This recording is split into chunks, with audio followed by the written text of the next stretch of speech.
माता की दोस्तों, माता रानी की कृपा आप सभी लोगों पे सदा और सर्वदा बनी रहे। आपका स्वागत है अपने channel my lovely home and garden में। दोस्तों, आज हम लोग बात करेंगे विनायक चतुर्थी के पूजा विधि और महत्व क्या है, कथा क्या है, कुछ अचूक उपायों के बारे में हम लोग बात करेंगे। तो वीडियो की हर एक जानकारी बहुत ही खास और बहुत महत्वपूर्ण होने वाली है और ये चतुर्थी जो होती है क्यों की जाए, इस पर हम लोग बातचीत करेंगे। तो आप वीडियो को अंत तक जरूर देखें, पूरी जानकारी लें और वीडियो में को जानकारी आपको अच्छी लगे तो अपने फ्रेंड्स और फैमिली में शेयर करें और लाइक करें। जानकारी आपको उपयोगी लगे तो दोस्तों, अभी तक आप मेरे चैनल पे नए हैं और सब्सक्राइब नहीं किए हैं तो मेरे चैनल को सब्सक्राइब करें और बेल नोटिफिकेशन जरूर दबाएं ताकि आने वाले वीडियो की जानकारी आप तक समय से पहुंच सके। दोस्तों, हर महीने में 2 चतुर्थी पड़ती है, एक शुक्ल पक्ष में और एक कृष्ण पक्ष में। कृष्ण पक्ष में जो पड़ती है उसे संकटी चतुर्थी बोलते हैं और जो शुक्ल पक्ष में पड़ती है उसे विनायक चतुर्थी बोलते हैं। और दोनों ही चतुर्थी श्री गणेश जी को समर्पित है, भगवान श्री गणेश को समर्पित है। अगर आप ऐसी मान्यता है कि अगर आप इनकी पूजा अर्चन करते हैं, इस दिन विधि विधान से व्रत धारण करते हैं तो आपकी जिंदगी में किसी भी प्रकार का दिक्कत परेशानी हो वो सब समाप्त हो जाता है। दोस्तों, धन दौलत ज्ञान बुद्धि की प्राप्ति होती है, संतान की प्राप्ति होती है। दोस्तों, श्रावण मास की शुक्ल पक्ष जो अधिक मास है उसकी जो विनायकी चतुर्थी है वो मनाई जाएगी दोस्तों 21 जुलाई को चंद्रोदय कालीन तिथि के अनुसार मनाई जाती है। तो 21 जुलाई को ये प्रातः 6:58 से शुरू होकर अगले दिन सुबह 9:26 तक है। तो चंद्रोदय काल के अनुसार आज ही मनाई जाएगी दोस्तों। फिर दोस्तों, अगर आप भगवान गणेश की पूजा अर्चना विधि विधान से करते हैं और सारे नियमों और उपायों को करते हैं तो विश्वास करिए कि सब कुछ आपको अवश्य ही प्राप्त होगा दोस्तों। और जिस मनोकामना से आप व्रत को करते हैं वो मनोकामना आपकी अवश्य ही पूर्ण होगी दोस्तों। के दिन हम लोग पूजा अगर करते हैं, अगर व्रत नहीं भी धारण कर पा रहे हैं तो विधि विधान से श्री गणेश जी की पूजा आज के दिन करनी चाहिए। इसके लिए हमें प्रतिदिन की तरह ब्रह्म मुहूर्त कहा जाए, भोर के समय में उठ के अपने नित्य क्रिया से निवृत्त होने के बाद, स्नान आदि करने के बाद भगवान जी की पूजा करने के लिए संकल्प लेते हैं और पूजा स्थल पे पहुंचते हैं दोस्तों। और नहाने वाले जल में हम अगर कहीं हमारे आसपास गंगा जी हो या कोई मतलब ऐसा स्थल हो जहाँ पे हम नहा सकते हैं तो अति उत्तम है। अगर नहीं है तो हम अपने नहाने वाले जल में ही गंगा जल डाल के नहाएं, स्नान करें उस दिन। फिर उसके बाद अपने पूजा स्थल पे पहुंचेंगे भगवान जी का ध्यान करते हुए, श्री गणेश जी का ध्यान करते हुए। किसी भी पूजा को करने के लिए दोस्तों संकल्प लेना जरूरी होता है। संकल्प जरूर धारण करें, किसी भी व्रत को धारण करें तो संकल्प जरूर धारण करें। और गणेश जी का व्रत जब कर रहे हैं या व्रत नहीं भी कर रहे हैं तो पूजा करने के लिए हमें पूजा स्थल पे पहुंच के, अगर आपके घर में पहले से ही गणेश जी हैं तो ठीक है, नहीं तो आप मंदिर में जो आपके घर के मंदिर है उसमें गणेश जी हैं तो वहां पे भी आप पूजा कर सकते हैं, या तो फिर आप चौकी अलग से स्थापित कर सकते हैं। इस दिन अगर आप चौकी स्थापित करें तो अति उत्तम है। इसके लिए एक चौकी हम लोग लेंगे, चौक पूर के नीचे की जमीन साफ सफाई करने के बाद एक चौक पूर के हम लोग चौकी रखेंगे और कलश जरूर स्थापित करें दोस्तों। कलश आप जानते होंगे कि कैसे स्थापित किया जाता है। भगवान जी के सामने चौकी पे लाल या पीला वस्त्र बिछाने के बाद हम लोग भगवान जी के सामने कलश स्थापित करेंगे। भगवान जी की मूर्ति को वहां पे स्थापित करेंगे और भगवान जी की मूर्ति का, अगर मूर्ति है तो आप अभिषेक जरूर करें, पंचामृत से अभिषेक करें और फिर उसके बाद शुद्ध जल से स्नान कराने के बाद पूजा विधि विधान से करें, पंचोपचार विधि से पूजा करें और दीपक प्रज्वलित करके सारे कार्य को करेंगे हम लोग। और उसके पहले संकल्प धारण करेंगे दोस्तों। संकल्प धारण करने के लिए दीपक प्रज्वलित करके हम संकल्प धारण करेंगे। अपने हाथ में पुष्प जल अक्षत और कुछ पैसे लेके, द्रव्य लेके हम लोग भगवान के सामने संकल्प लेंगे, अपने नाम को बोलेंगे, अपने गोत्र और अपने स्थान को बोलेंगे। अगर आपका गोत्र आपको नहीं पता है तो आप सिंपल सा, जिसका गोत्र नहीं पता रहता है तो कश्यप गोत्र का नाम ले सकता है। कश्यप सर्वोत्तम गोत्र माना जाता है दोस्तों।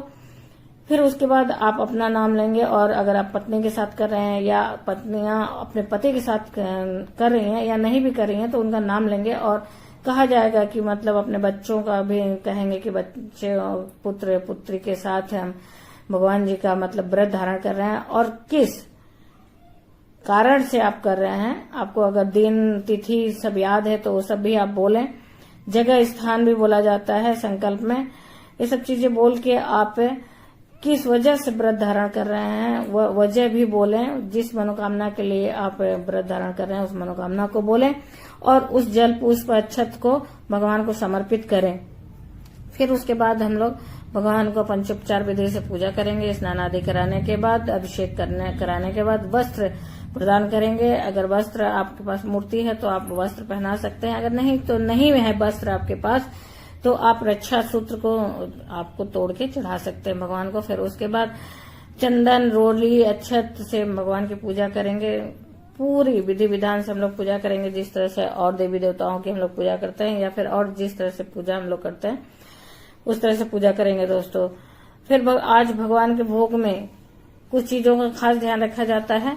इन्हें लड्डू अति प्रिय है दोस्तों, इसलिए आज के दिन लड्डू या मोदक का भोग लगाते हैं, लेकिन 21 की मात्रा में लगाएंगे हम लोग। और भगवान के पूजा में हम लोग चीजों का ध्यान रखेंगे। सिंदूर भगवान को जरूर चढ़ाएंगे, सिंदूर भगवान को जरूर अर्पित करेंगे। ये सब चीजें इन्हें अति प्रिय हैं। फिर उसके बाद आज आप इन्हें मीठा पान का भी भोग जरूर लगाएं और जनेऊ भी अर्पित करें, पीला जनेऊ अर्पित करें। भगवान को ये सब चीजें बहुत प्रिय हैं। और भगवान के मंत्र का जाप आप करते रहें। ओम गंग गणपतये नमः, सिंपल सा इस मंत्र का उच्चारण करते हुए सारे पूजा पाठ को करेंगे। और भगवान को पीले और लाल पुष्प अति प्रिय हैं, इन दोनों पुष्पों को आप चढ़ाएं आज के दिन में। नहीं तो कोई इन दोनों में से जो पुष्प मिले उसे चढ़ाएं। और दुर्वा भी हम चढ़ाएंगे। दुर्वा भी भगवान का अति प्रिय वस्तु है, तो दुर्वा भी हम 108 या 21 की मात्रा में चढ़ाएंगे, तो उससे अति फल मिलता है, हमें अति शुभ फल मिलता है। तो इन सब बातों का जरूर ध्यान रखें पूजा में। और भगवान की पूजा में ये ध्यान रखें कि आप लाल या पीले वस्त्र ही पहन के भगवान की पूजा करें। फिर उसके बाद भगवान के सामने हम मंत्रों का जाप करेंगे, साथ में हम चालीसा का पाठ करेंगे। आप चालीसा के साथ साथ दोस्तों अंत में जब हम लोग भगवान की आरती वगैरह करेंगे, पूजा करेंगे। और एक चीज दोस्तों, भगवान की पूजा जब भी होती है मध्याह्न का चतुर्थी की पूजा होती है जो वो दिन में होती है। अब दोस्तों जो भोग लगाए आप लड्डू का, 21 लड्डू का जो भोग आप लगाएंगे उसमें से 5 लड्डू आप ब्राह्मण को दान देंगे और 5 लड्डू भगवान के चरणों में ही रहने देंगे। और बाकी लड्डुओं को आप प्रसाद स्वरूप बांट सकते हैं। जो भी रहे आपके घर के फैमिली मेंबर्स या जो भी रहे उसको आप बांट सकते हैं। और इस तरह से आप इन सब कार्यों को करते हुए संकट नाशक गणेश स्तोत्र का पाठ कर सकते हैं, आपके पास अगर समय है तो। और समय है तो जितना अधिक से अधिक आप भगवान के मंत्रों का जाप कर सकते हैं करें। फिर उसके बाद इनकी पूजा संध्याकालीन जो रात की पूजा होती है, रात्रि की पूजा के बाद ही समाप्त होती है। आपका सामर्थ्य है तो आप फलाहार रहें। आज के दिन बहुत लोग फलाहार व्रत करते हैं, अगर नहीं आप व्रत कर पा रहे हैं तो ऐसे ही मतलब सात्विक भोजन ग्रहण करते हुए भगवान की पूजा अर्चना करें। और दोस्तों आज के दिन जो व्रत रहते हैं, नमक, किसी भी प्रकार का नमक, चाहे सेंधा नमक हो चाहे कोई भी नमक हो, वर्जित होता है। उन्हें मीठे मतलब फलाहार रहते हैं तो फल का ही सेवन करना चाहिए, नमक कोई भी नमक नहीं लेंगे। भगवान की शाम की पूजा में हम कथा जरूर सुनेंगे दोस्तों। अगर कथा आप पढ़ सकते हैं तो पढ़ें, नहीं पढ़ पाते हैं तो सुने जरूर। तो इनकी प्राचीन मान्यताओं के हिसाब से जो कथा है आइए जानते हैं। एक समय भगवान शंकर और पार्वती जी विचरण करने निकले और समय व्यतीत करने के लिए नर्मदा नदी के किनारे भगवान माता पार्वती के साथ चौपड़ खेलने के लिए बैठते हैं। तो माता पार्वती कहती हैं कि निर्णय कौन देगा कि कौन हारा और कौन जीता। तो भगवान ने क्या किया कि वहां तिनकों को बटोर कर एक बालक का निर्माण किया, बालक को उत्पन्न किया और उस बालक को ही बनाया निर्णय देने वाला। फिर जब वो दोनों लोग खेलने लगे तो इत्तेफाक वश कहिए कि हर बार माता पार्वती ही विजय हुई। लेकिन जब निर्णय पूछा गया तो बालक ने शंकर भगवान को विजयी घोषित कर दिया, विजयी बता दिया, जिसे माता पार्वती रुष्ट होकर उसे श्राप देती हैं कि तुम्हारा एक पैर तुम लंगड़े हो जाओगे और अति कष्ट भोगोगे। तो उस बालक ने माता से क्षमा याचना की कि मैंने जानबूझ के ऐसा नहीं किया, अज्ञानतावश मुझसे ये हुआ है। फिर माता ने उन्हें कहा कि ठीक है, कुछ समय बाद यहाँ पे नाग कन्याएं आएंगी, उनसे आप विनायक गणेश जी की गणेश चतुर्थी की पूजा के विधि विधान पूछ के आप उसे करोगे तो आपको इस दिक्कत परेशानी से, जो आपका शरीर खराब हुआ है, पैर जो खराब हुआ है, वो सही हो जाएगा और आप फिर से बढ़िया जिंदगी जी सकते हो और हम लोगों को प्राप्त करोगे।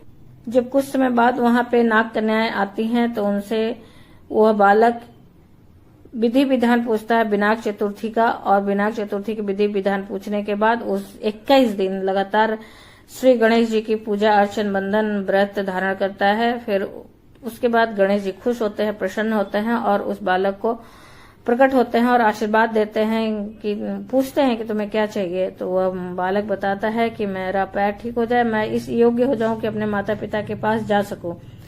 तो गणेश जी ने कहा ऐसा ही होगा और वहां से अंतर्ध्यान हो गए। फिर वह बालक अपने माता पिता गणेश जी के पास कैलाश गया और वहां जाने के बाद उनसे बातचीत हुई कि तुम मतलब कैसे सही हुए। तो उस बालक ने बताया कि मुझे गणेश जी के पूजन अर्चन विनायक चतुर्थी गणेश जी के पूजन अर्चन करने से 21 दिन व्रत धारण करके पूजन अर्चन करने से यह फल मिला और मैं स्वस्थ हो गया और मैं आप लोगों को प्राप्त कर पाया। तो एक समय फिर माता पार्वती शंकर भगवान से रुष्ट होकर कैलाश छोड़ के चली गई थी। तो शंकर जी ने भी इसी व्रत को धारण किया और 21 दिन विधि विधान से पूजन अर्चन किया, जिससे माता अपने आप ही उनके मन से भगवान के प्रति जो रोष थी, क्रोध था, वो शांत हुआ और वो आके भगवान जी से मिलती हैं। फिर भगवान जी माता पार्वती पूछती हैं कि मतलब ये कैसे हुआ। तो शंकर जी माता पार्वती को बताते हैं कि आप जो रुष्ट होके चली गई थी, तो इस बालक ने हमें श्री विनायक चतुर्थी के बारे में बताया और कहा कि इस व्रत को धारण करने से और विधि विधान से पूजा करने से आपकी मनोकामना पूर्ण होगी, जिसकी वजह से आप वापस चली आई। आप तो माता पार्वती ने भी इस व्रत को धारण किया। कार्तिक भगवान वहां कैलाश से चले गए थे, तो कार्तिक भगवान को प्राप्त करने के लिए माता ने भी इस व्रत को धारण किया और पूजन अर्चन किया 21 दिन, जिससे कार्तिक भगवान भी वापस चले आए कैलाश। तो तभी से इस विनायक चतुर्थी को कहा जाता है कि हर मनोकामना पूर्ति करने वाला चतुर्थी व्रत है। दोस्तों, ये तो रही भगवान जी की कथा, श्री विनायक चतुर्थी की कथा। अब आगे जानते हैं हम लोग दोस्तों कुछ महा उपाय, कुछ अचूक उपायों के बारे में हम लोग जानते हैं। दोस्तों, यदि आप कोई भी कार्य विश्वास के साथ करते हैं तो वो जरूर सिद्ध होता है, और जब विश्वास के साथ कोई कार्य करते हैं तो आपको शक्ति भी प्राप्त होती है, मनोबल भी बढ़ता है।